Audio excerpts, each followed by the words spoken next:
السلام علیکم ناظرین، آج کا سچ کے ساتھ میں ہوں ندیم حسین۔ آج D G ISPR lieutenant general Muhammad Sharif Chaudhry نے سینئر اینکر پرسنز کو بریفنگ دی۔ آج انہوں نے بہت ساری چیزیں جو ہیں ان پر بڑی تفصیل کے ساتھ جو ہے وہ بات کی ہے۔ انہوں نے ایک بات تو یہ کہی ہے کہ دہشت گردی کے خلاف کوئی سمجھوتا نہیں ہوگا۔ افغانستان کے ساتھ جو مذاکرات ہو رہے ہیں اس کا ذکر کرتے ہوئے انہوں نے یہ بات کہی کہ یا تو ان کو ایک پوائنٹ ایجنڈا ہے کہ یا تو دہشت گردوں کو ہمارے حوالے کریں یا پھر انہیں روکیں، دوسری کوئی چیز جو ہے وہ مد نظر نہیں ہے۔ انہوں نے کہا کہ پاکستان کی سیکیورٹی کا فیصلہ جو ہے وہ کابل نے نہیں کرنا ہے، پاکستان کی سیکیورٹی کا فیصلہ پاکستان کے اندر سے ہونا ہے اور ہم اس کو کسی بھی طریقے سے حاصل کریں گے۔ انہوں نے کہا کہ دہشت گرد جو ہیں یہ ایک پولیٹیکل کرائم اور ٹیرر کا نیکسس ہے۔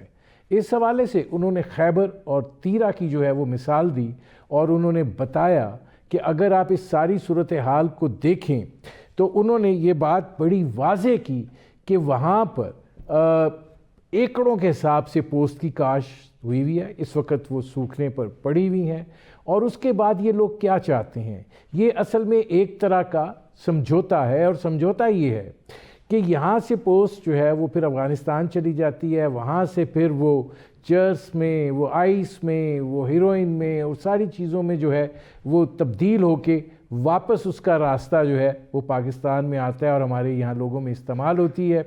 اب انہوں نے خوارج کے ساتھ جو ہے ایک سسٹم طے کیا ہوا ہے۔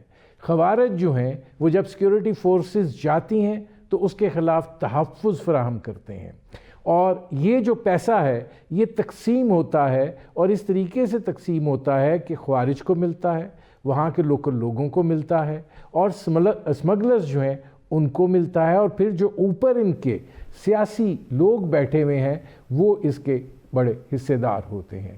لہٰذا چونکہ شراکت کار جو ہے وہ مجموعی ہے، اس لحاظ سے پھر یہ مسائل جو ہیں وہ پیدا ہوتے ہیں۔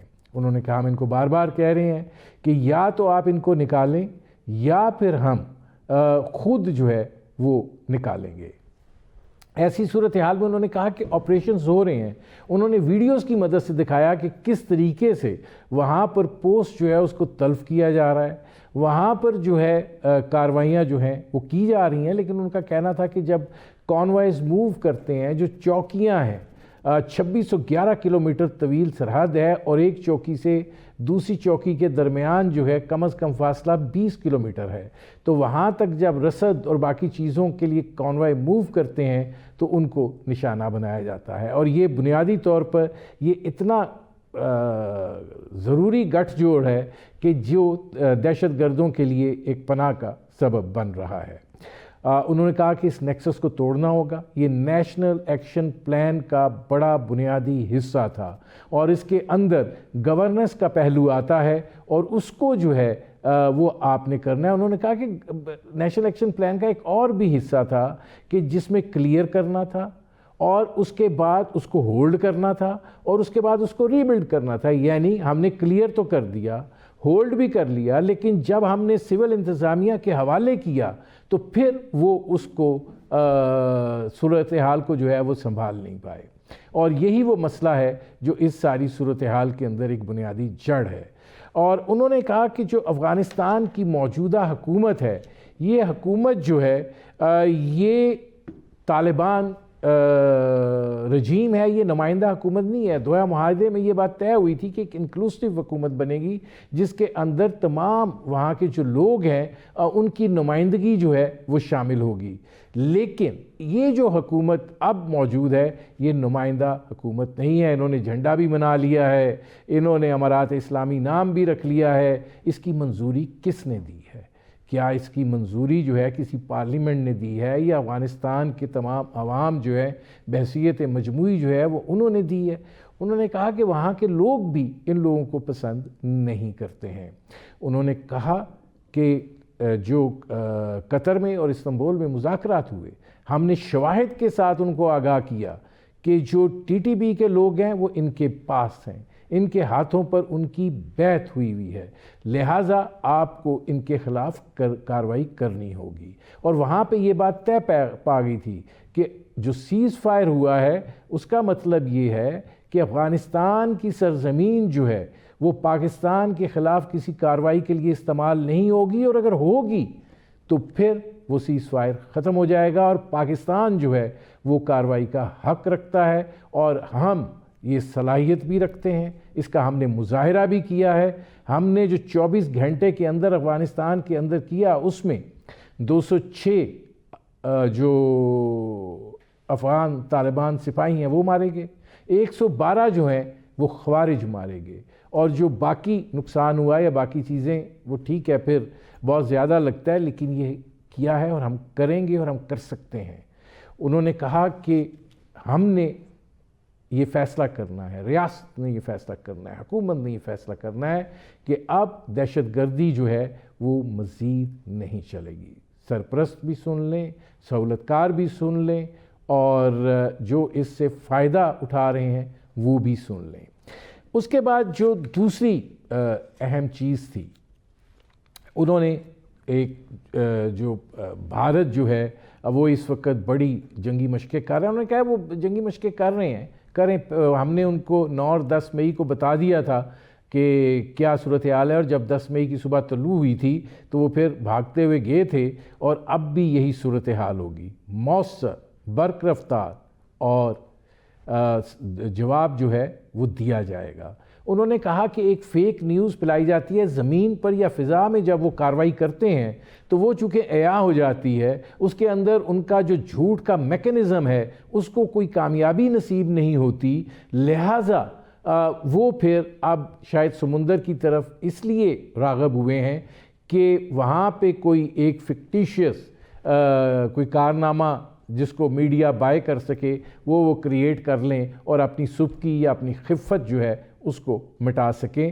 لیکن انہوں نے کہا کہ ہم پوری طرح الرٹ ہیں، تیار ہیں، اور اس حوالے سے جو ہے بھرپور جواب دیا جائے گا۔ غزہ کے حوالے سے جب پاکستان کی افواج وہاں بھیجنے کی بات ہوئی تو انہوں نے بڑی اہم بات کی، اور انہوں نے کہا کہ یہ کام ہمارا نہیں ہے، یہ کام پارلیمنٹ کا ہے اور حکومت کا ہے۔ حکومت اور پارلیمنٹ جو ہے جو فیصلہ کرے گی کام اس کے مطابق ہوگا۔ جو کچھ آ رہا ہے، جس طریقے کا آ رہا ہے، وہ سب اس وقت ایک تصوراتی ہے اور فیک نیوز ہے۔ انہوں نے یہ بات بھی کہی کہ جو پاکستان کے اندر اس وقت جو صورتحال ہے اس کو ٹھیک کرنا ہے۔ انہوں نے خیبر پختونخوا کے اندر گورنر راج جو ہے اس کو بھی ایک تخیلاتی مہم قرار دیا، اور انہوں نے کہا کہ یہ کام حکومت کا ہے، ہمارا اس سے کوئی تعلق واسطہ نہیں ہے۔ اگر چیف آف آرمی سٹاف گئے ہیں وہاں پر اور انہوں نے جو وہاں کے مشران ہیں ان سے ملاقات کی ہے، اور اس میں اگر وزیر اعلیٰ خیبر پختونخوا موجود نہیں تھے، تو یہ جس نے بلایا ہے اس نے فیصلہ کرنا ہے کہ کس کو بلانا ہے اور کس کو نہیں بلانا ہے۔ انہوں نے بہت سارے فیکٹس اینڈ فیگرز بھی دیے، اور انہوں نے یہ بات کہی کہ 2025 کا جو یہ سال ہے اس میں تقریباً آپریشنز جو ہیں وہ 62,000 کیے گئے، 1667 جو ہیں وہ دہشت گرد مارے گئے، جبکہ 206 جو ہیں وہ سیکیورٹی اہلکار جو ہیں وہ شہید ہوئے۔ اور ظاہر ہے کہ یہ ساری صورتحال جو ہے اس حوالے سے انہوں نے تفصیل سے بات کی، اس میں بہت سے سوالات پیدا ہوتے ہیں، اس پر بات کریں گے۔ اور ہمارے ساتھ موجود ہیں major general retired Farrukh Bashir صاحب۔ جنرل صاحب یہ فرمائیے گا کہ آج D G I S P R نے بڑا واضح باتیں کی ہیں، اور میں آپ کا سوال ادھر سے شروع کروں گا کہ ان سے یہ بھی پوچھا گیا کہ ایک وقت میں طالبان جو ہیں ہم ان کو بڑا سر پر بٹھاتے تھے، اور اب ہم جو ہے ان کو ہم نے دہشت گرد جو ہے وہ قرار دے دیا ہے۔ انہوں نے کہا کہ صورتحال وقت کے ساتھ بدلتی ہے، ہمیں اس وقت کے حالات میں صورتحال کا تجزیہ کرنا ہے کہ کیا یہ ہمارے لیے درست ہے کہ نہیں ہے۔ تو اس کا مطلب جن صاحب آپ کو کیا لگ رہا ہے کہ یہ فیصلہ اب بڑا کلیئر ہے کہ دہشت گردی پر کوئی سمجھوتا نہیں ہے، طاقت سے حاصل ہو، طاقت سے حاصل کی جائے گی، اگر سمجھ بوجھ آ جاتی ہے اور اس کا کوئی نتیجہ نکلتا ہے تو امن کو بھی موقع دیا جائے گا؟ Thank you very much Nadeem صاحب. یہ جو آپ نے ذکر کیا ہے دہشت گردی کے بارے میں اور DGI/SPR کی جو پریس کانفرنس ہے، اس میں تو کوئی دو رائے نہیں ہے کہ دہشت گردی جو کہ پاکستان کی سالمیت اور پاکستان کے امن و امان کو خراب کر رہی ہے، اس کو برداشت نہیں کیا جا سکتا. اور جہاں تک یہ تھا کہ کسی وقت میں ہم نے طالبان کی مدد کی ہے، وہ بیسیکلی ہم نے طالبان کی مدد نہیں کی ہے، وہ آپ کی پالیسی ایوالو ہوتی ہے. اس وقت شاید وہ ہمارے قومی مفاد میں تھا کہ آپ کوئی ایسی حکومت آئے افغانستان میں. ہماری امید تھی کہ جو اس جگہ کے اوپر امن لے کے آئے، اور پاکستان کی ہمیشہ خواہش رہی ہے کہ افغانستان میں امن ہو، کیونکہ افغانستان میں جو کچھ حالات بنتے ہیں اس کا اثر پاکستان کے اوپر بھی ہوتا ہے. اس کے ساتھ ساتھ میں یہ بھی کہوں گا کہ یہ دہشت گردی کی جو جنگ ہے، اس میں قوم کو ایک پیج پہ ہونا چاہیے. جس وقت تک تمام سیاسی پارٹیاں بیٹھ کے ایک لائحہ عمل جو پہلے بنایا تھا ہم نے، اس کے اوپر دوبارہ اتفاق نہیں کرتی، اور جس وقت تک خیبر پختونخوا گورنمنٹ کی کیپیسٹی نہیں بڑھتی اور وہ آن بورڈ نہیں ہوتے، اس وقت تک یہ دہشت گردی کے خلاف جنگ جو ہے یہ زیادہ مؤثر ثابت نہیں ہوگی. اچھا، یہ فرمائے گا کہ دیکھیے اس زاویہ نگاہ کے حوالے سے بھی جب بات ہوئی تو انہوں نے کہا کہ یہ تو فیصلہ انہوں نے کرنا ہے، لیکن ہمارا جو کام ہے ہم وہ کام کریں گے.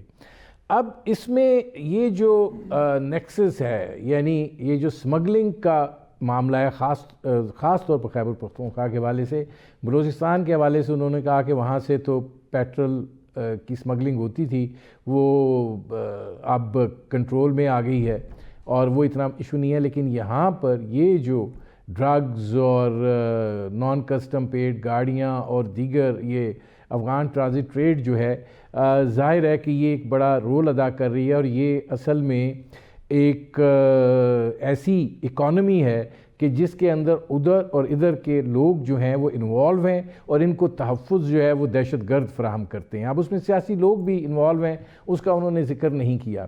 لیکن یہ چونکہ نیشنل ایکشن پلان کا حصہ تھا، تو جنرل صاحب اونس پھر کس پہ آتا ہے کہ یہ نیکسس جو ہے اس کو کیسے توڑا جا سکتا ہے، جبکہ اگر خیبر پختونخوا میں ایک حکومت ہے اور وہ بھی لائن کے اس طرف کھڑی ہے؟ دیکھیں، یہ جو نیکسس ہے اس میں مختلف لوگوں کے کامن انٹرسٹ ہیں، اس میں کرمنلز بھی ہیں، اسمگلرز بھی ہیں، اور بدقسمتی سے اس کو ایک دینی رنگ دیا جاتا ہے. حالانکہ کافی سارے پاکستان میں لوگ یہ سمجھتے ہیں کہ شاید یہ طالبان جو ہیں یہ کوئی ایسی جنگ کر رہے ہیں جو اسلام کی خدمت کر رہے ہیں. تو بیسیکلی یہ کرمنل لوگوں کا نیکسس ہے، اور جس سے لوگوں کے مالی فوائد یا مالی مفادات جو ہیں وہ آپس میں لنک ہوئے ہیں. اور یہ جو آپ نے ذکر کیا کہ خیبر پختونخوا کی حکومت جو ہے، خیبر پختونخوا کی حکومت بھی ایک ریپرزنٹیٹیو گورنمنٹ ہے. میں پہلے بھی یہ کہہ چکا ہوں کہ ہمیں سب سے پہلے اس جنگ کو جیتنے کے لیے اپنے اندر کنسنسس پیدا کرنا چاہیے، اور اگر ہمارے آپس میں کچھ بیرونی خلفشاریاں ہیں یا رنجشیں ہیں تو ان کو دور کر کے ایک نیریٹو کے اوپر آئیں، ایک جو کنفیوژن ہے ہمارے دماغوں میں اس کو دور کریں، اور پھر یہ جنگ جیتنے کوئی مشکل کام نہیں ہوگا. لیکن جناب صاحب دیکھیے، بیانیے کی بڑی ضرورت ہوتی ہے. وجہ کیا ہے کہ ہم ابھی تک کوئی بیانیہ جو ہے وہ نہیں بنا پائے؟ کیا اس وجہ سے کہ ہماری جو افغان پالیسیز ہیں وہ وقت کے ساتھ بدلتی رہیں، اور ظاہر ہے کہ اس کے نتیجے میں ایک کنفیوژن پیدا ہوتا رہا، اور وہ کنفیوژن آج تک چل رہا ہے، گو کہ ہم بڑی کلیئرٹی سے اب بات کر رہے ہیں؟ دیکھیں، یہ جہاں تک پالیسیز کا تعلق ہے، پالیسیز تو جتنی بھی قومیں ہیں، ریاستیں ہیں، ان کی پالیسیز وقت کے ساتھ ساتھ چینج ہوتی رہتی ہیں. ایک وقت تھا کہ جب افغان مجاہدین جو تھے ان کو نیو یارک میں بھی ویلکم کیا جاتا تھا، پھر جب قومی مفادات ڈفرینٹ ہونے شروع ہو گئے تو پالیسی چینج ہو جاتی ہے. اس میں کوئی ایسی نئی چیز نہیں ہے. جس میں بار بار جس کو ہائی لائٹ کر رہا ہوں وہ یہ ہے کہ ہمیں چھوٹے چھوٹے پیٹی انٹرسٹ کے لیے ملک کے اندر مختلف بیانیے نہیں بنانا چاہیے. یہ بیانیہ بہت کلیئر ہونا چاہیے کہ دہشت گردی پورے ملک کے لیے اور خاص طور کے اوپر خیبر پختونخوا کے لیے بہت ہی زیادہ نقصان دہ ہے. تو اس لیے ہمیں جتنے بھی پلیئرز ہیں، جتنے بھی ایکٹرز ہیں، ان کو بالکل ایک جگہ پہ بٹھانا چاہیے. میں تو کہتا ہوں کہ ایک ایسی بریفنگ ہو جو کہ اوپن ہو اور ان کو بتایا جائے بھی یہ پرابلمز ہیں، آئیں مل کے اس کو سالو کرتے ہیں تاکہ پتہ چل جائے کہ اس میں ایکچوئل رکاوٹیں کون ڈال رہے ہیں. ٹھیک. ناظرین، ہماری گفتگو جاری ہے، وقت ہوا ہے ایک مختصر سے کمرشل بریک کا. Welcome back. اچھا، اس میں جان صاحب یہ فرمائیے گا کہ اب یہ جو طالبان کے ساتھ مذاکرات کا سلسلہ چل رہا ہے، اب وہاں سے بھی بیانات جو ہیں وہ عجیب و غریب جو ہیں آ رہے ہیں، لیکن پاکستان جو ہے بڑا واضح دکھائی دیتا ہے کہ آپ کو جو ہے صورتحال کو کنٹرول کرنا ہوگا. اگر تو آپ یہ سمجھتے ہیں کہ آپ ان کے خلاف کارروائی نہیں کرنا چاہتے تو پھر آپ یہ کہتے ہیں کہ یہ پاکستانی ہیں تو ہمارے حوالے کر دیجئے، ہم خود ان سے نبٹ لیں گے، یا پھر آپ کی سرزمین جو ہے وہ ہمارے خلاف استعمال نہیں ہونی چاہیے، اور اگر ہوتی ہے تو پھر ہم آ کے ان کا سدباب کریں گے. تو یہ آپ کو لگتا ہے کہ کوئی نتیجہ خیز صورتحال بن جائے گی جو استنبول میں اب 6 کو ایک اور دور ہونے جا رہا ہے مذاکرات کا؟ دیکھیں جی، میں تو ندیم صاحب کہتا ہوں کہ مذاکرات تو ہر حالت میں جاری رہنا چاہیے. مذاکرات تو جب ایکچوئل جنگ بھی ہو رہی ہوتی ہے اس وقت بھی مذاکرات ہوتے رہتے ہیں. تو یہ مذاکرات میں تعطل نہیں آنا چاہیے اور اس کو تو پش کرتے رہنا چاہیے. ایک سچویشن یہ بھی ہو سکتی ہے کہ جو اپیرنٹ لگ رہا ہے کہ وہ لوگ جو ہیں وہ بالکل افغان طالبان کے کنٹرول میں، جتنے بھی دہشت گرد ہیں یا خوارج ہیں، شاید ایکچولی ایسا نہ بھی ہو. ان کو شاید اپنا ڈر ہو کہ اگر ہم نے ان کو زیادہ پش کیا تو ہمارے خلاف ہی نہ لڑ پڑیں، کیونکہ افغانستان کے اندرونی حالات بھی بڑے خراب ہیں. تو اگر تو ہمیں 100% یہ یقین ہے کہ یہ ان کی مجبوری نہیں ہے بلکہ وہ جان بوجھ کے ان کو سپورٹ کر رہے ہیں اور پاکستان کے خلاف پرابلم کر رہے ہیں، پھر تو جس طرح D G S P R صاحب نے کہا پھر تو ہمیں بہت ہارڈ سے ہٹ کرنا چاہیے ان کو.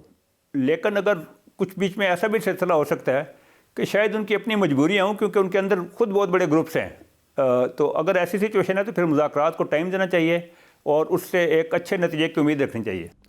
دیکھیں، ایک بات تو یہ بھی ہو رہی ہے نا کہ جی یہ اصل میں طالبان جو ہیں وہ امبریلا ہیں، اور جب وہ وہاں کے جو لوگ ہیں یا وہاں کی جو لیڈرشپ ہے یہ بات کہتی ہے کہ ہمارے 5 اور بھی ہمسایہ ممالک ہیں، ان کو تو کوئی مسئلہ نہیں ہے، یہ پاکستانی کو کیوں مسئلہ ہے. تو یہ تو وہاں پہ جتنے گروپس ہیں وہ تو ایسے لگتا ہے کہ ہر ملک کے لیے ہیں، اور ہر ملک جو ہے اس کو ایک پرابلم ہے. اور آج D G I S P R بھی کہہ رہے تھے کہ جب ان سے انگیجمنٹ ہوتی ہے دوسرے ممالک سے تو وہ سب سے پہلے اسی چیز کا تذکرہ کرتے ہیں. تو آپ کو کیا لگتا ہے کہ کوئی مشترکہ حکمت عملی بھی اپنائی جا سکتی ہے، یا یہ بنیادی ایشو جو ہے یہ پاکستان اور افغانستان کا ہی ہے کیونکہ بارڈر لمبا ہے، لوگ بغیر ویزے کے بھی آئے اور اب ہم بھیج بھی رہے ہیں لیکن وہاں تو وہ انٹر نہیں ہو سکتے دوسرے ممالک میں اس طریقے سے جیسے پاکستان کا معاملہ ہے؟ یہ جو بھی آپ نے بات کی ہے نا، یہ بیسیکلی تو کوئی بھی آپ کی نیبرنگ کنٹری جو ہے یا جس کو آپ سمجھتے ہیں کہ وہ آپ کے خلاف کارروائیاں کر رہے ہیں، وہ تو مختلف چالیں چلتی رہتی ہیں. بیسک رسپانسبلٹی ہوتی ہے وہ تو اسٹیٹ کی ہوتی ہے کہ وہ ایسا ماحول ہی نہ بننے دے جس میں اس قسم کی کارروائیاں ہو سکیں. تو ہم over period of about 7 decades ہم نے اس چیز کو بہت نگلیکٹ کیا ہے، اور ایک جس طرح اسٹیٹ ٹو اسٹیٹ ریلیشن ہونے چاہیے اس طرح ہم نے نہیں کیے. بدقسمتی سے ہم کچھ ایسے اوقات آتے ہیں جب ہم بہت جذباتی ہو جاتے ہیں. جب یہ افغانستان میں سو کالڈ جہاد ہو رہا تھا اس وقت جب یہ لوگ نکلے تھے ادھر سے، تو اگر آپ ان کو ادھر ہی کنٹین کرتے ریفیوجیز کیمپ میں، ان کو آپ باہر نہ نکلے دیتے اور جو ہی وہ ختم ہوا تھا ان کو واپس پش کر دیتے اپنے ملک میں، تو شاید حالات ڈیفرنٹ ہو جاتے اور ایک میسیج بھی ڈیفرنٹ جاتا. تو یہ کافی لیکسٹی اسٹیٹ کی بھی رہی ہے، لیکن بے شک دیر ہو گئی ہے، لیکن ابھی بھی اس میں کوئی حرج نہیں ہے کہ ہم اس کو بالکل جس طرح 2 پراپر اسٹیٹس آپس میں ڈیل کرتی ہیں اس طریقے سے ڈیل کریں. بارڈر کا میکنزم اس طرح ہو، باقی بھی تمام قواعد اسی طرح ہوں. تو باقی جو آپ نے ذکر کیا کہ باقی 5 ملک ہیں، شاید ان کے ساتھ ان کی اتنی لمبی چوڑی سرحدیں نہیں ہیں، اور شاید ادھر جو ایتھنیسٹی بھی ہے اس میں بھی اتنی کامنلٹی اور کامنلٹی آف انٹرسٹ بھی نہیں ہے. اس وجہ سے پاکستان کو یہ زیادہ فیس کرنا پڑا ہے، باقیوں کو بہت کم فیس کرنا پڑا ہے.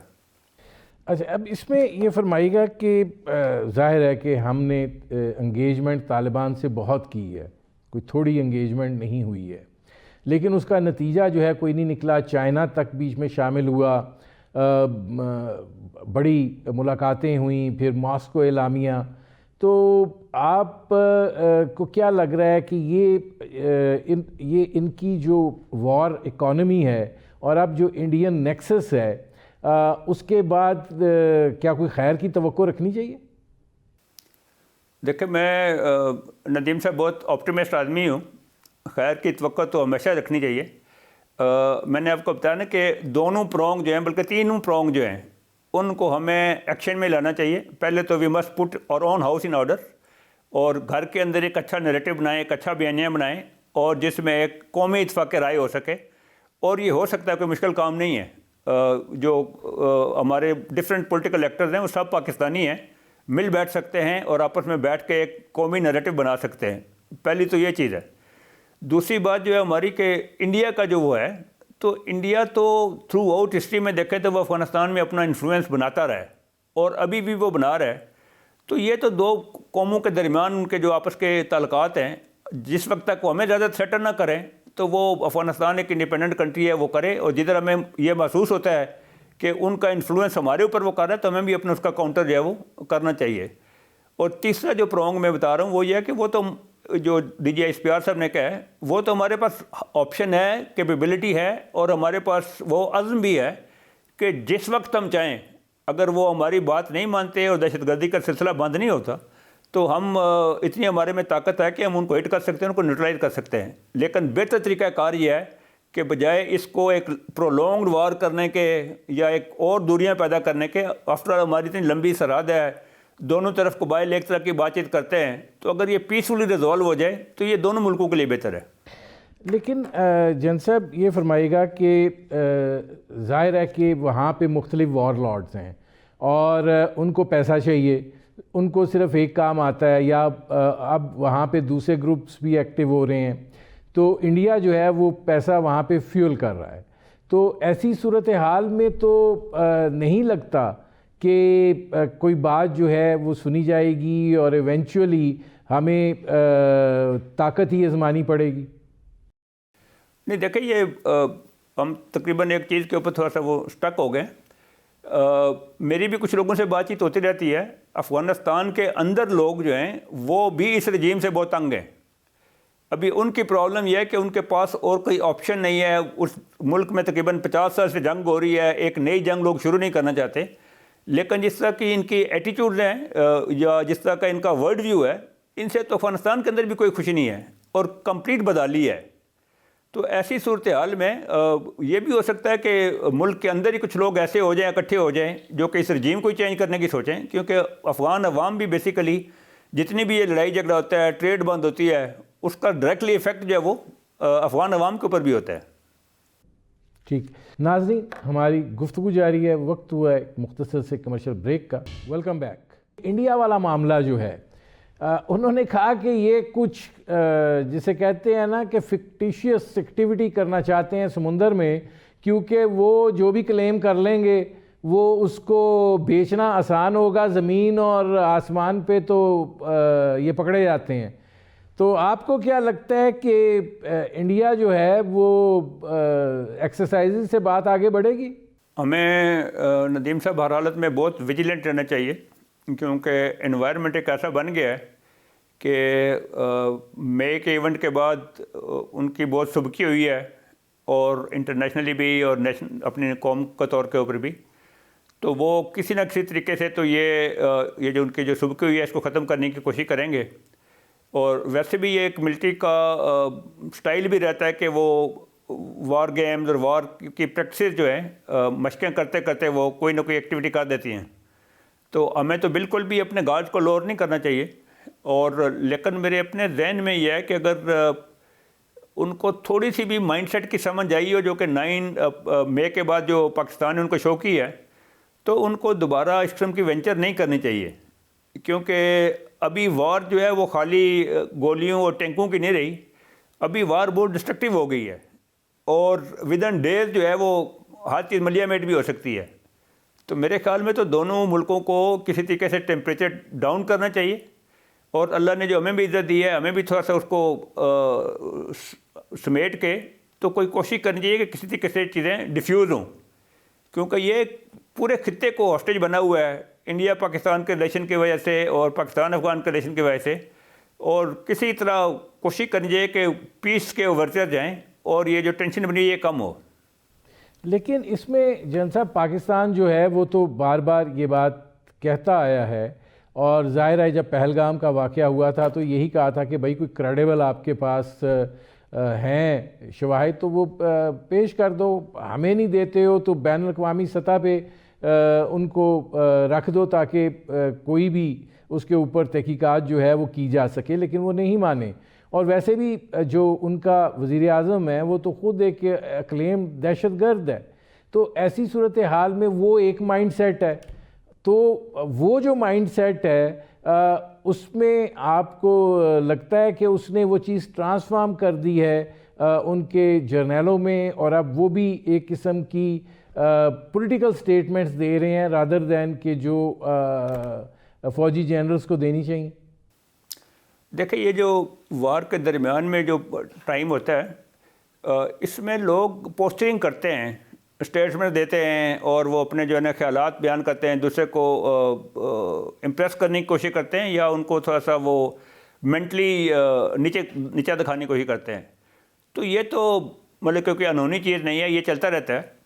لیکن میرا یہ کہنا ہے کہ جو مذاکرات ہوتے ہیں اگر بالکل ایک ہی سوچ کے لوگ ہوں تو پھر تو مذاکرات کی ضرورت ہی نہیں پڑتی۔ مذاکرات کی ضرورت تب پڑتی ہے یا بیٹھک کی ضرورت تب ہوتی ہے جب دو ڈیفرنٹ مائنڈ سیٹ ہوں، اور جس وقت تک وہ بیٹھ کے فری اینڈ فرینکلی کمیونیکیٹ نہیں کرتے تو اسی کے ذریعے کچھ ٹینشن کم ہو سکتی ہے، یا کچھ چانس ہوتا ہے کہ کم ہو جائے گی۔ اگر ہر کوئی وار ریٹلنگ کرتا رہے یا جنگ کی باتیں کرتا رہے میڈیا کے اوپر بھی، اسٹیٹمنٹ کے اوپر بھی، تو پھر تو ایسی پاسبلٹی نہیں ہوتی کہ آپ امن کی طرف جا سکیں۔ لیکن آپ کیا سمجھتے ہیں اگر بھارت نے نیوی کی سطح پر بھی کوئی غلطی کی تو اب یہ 10 سال پہلے والی نہ فوج ہے نہ نیوی ہے؟